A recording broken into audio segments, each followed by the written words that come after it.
చేస్తాను, శ్రద్ధగా వినండి. ఇదిగో రండి వినండి.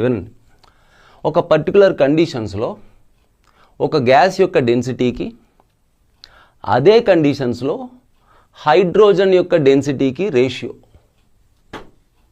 మళ్ళీ చెప్పనా? మళ్ళీ ఇక్కడ రాస్తాను. ఒక పర్టికులర్ కండిషన్స్లో ఎస్టీపీ కండిషన్ అనుకోపోని, కండిషన్ అనగానే మనం జనరల్గా స్టాండర్డ్. ఒక పర్టికులర్ కండిషన్స్లో ఒక గ్యాస్, ఏదో ఒక గ్యాస్ తీసుకో, ఆ గ్యాస్ యొక్క డెన్సిటీకి అదే కండిషన్లో హైడ్రోజన్ డెన్సిటీకి రేషియో, అది వేపర్ డెన్సిటీ. ఓకేనా?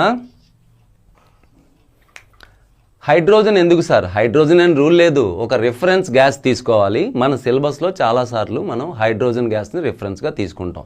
ఎందుకు సార్ అంటే దాని మోలార్ మాస్ క్యూట్గా ఉంటుంది, 1 హైడ్రోజన్ 1 H2 అయితే 2, అందుకని.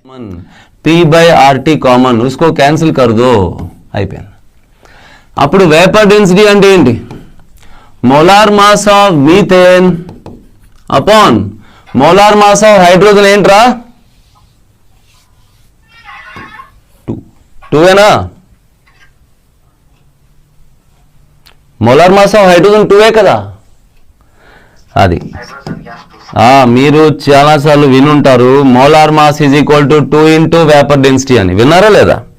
Molar mass is equal to 2 into,